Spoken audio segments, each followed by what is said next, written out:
আসসালামু আলাইকুম। আমি মম হালিমা। সবাই কেমন আছেন? আলহামদুলিল্লাহ, আমরাও ভালো আছি। একটা ব্রয়লার মুরগি আনা হয়েছিল, তো আমার ননদ এটাকে ভালোভাবে পরিষ্কার করে নিচ্ছে। সবগুলো মাংস রান্না করতে হবে। হলুদ আর লবণ দিয়ে আমি মাংসগুলোকে মেখে নিয়েছি। অনেকেই আছে চামড়া গিলা এসব খায় না। আমরা ছোট থেকে বড় সবাই পছন্দ করি। এখন মাংসগুলোকে হালকা করে ভেজে নেব।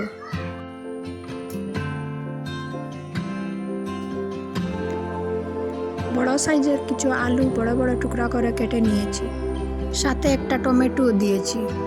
কিছু মাংস আলু দিয়ে রান্না করে নেব, আর কিছু মাংস ভুনা করে নেব। এক চুলাতে মাংস ভেজে নিচ্ছি, আর আরেক চুলাতে ডাল বসিয়ে দিয়েছি। মাঝখানে একটু চাও খেয়েছিলাম। রান্না করতে করতে তো দেরি হবে, তাই ভাবলাম এক কাপ চা খেয়ে নেই সবাই মিলে।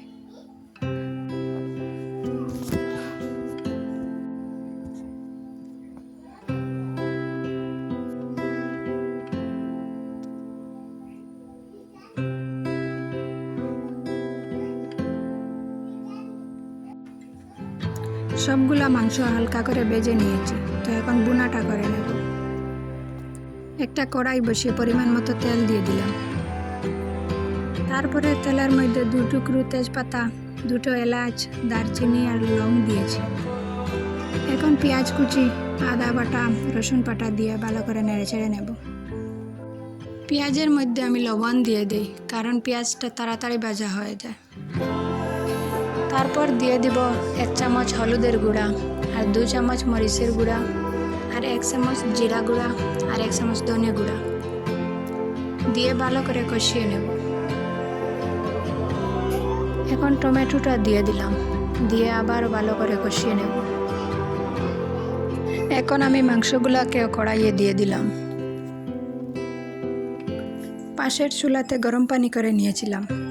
আমি বরাবরই এটা করি, মাংসের ঝোলটা গরম পানি করে দেই। তো দেখো, এখানে আমার মাংস বুনাটাও রেডি হয়ে গেছে। এখন আমি এই পাতিলে ডালটা বাগার দিয়ে নেব।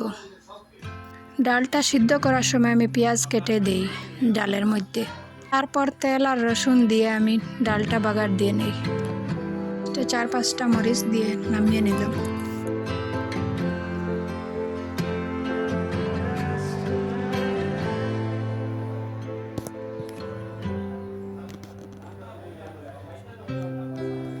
মাংসতে এখন আমি মিট মশলা দিয়ে নামিয়ে নেব।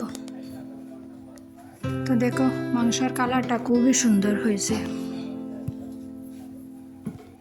এখন একটা প্রেসার কুকারে আলুর তরকারিটা বসিয়ে দেব। পরিমাণ মতো তেল দিয়ে দিলাম।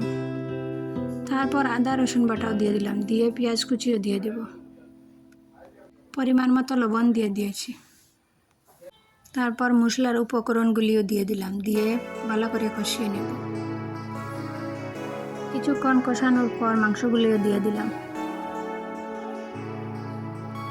আলু দিয়ে আর একটু কষিয়ে ঝোল দিয়ে দেব।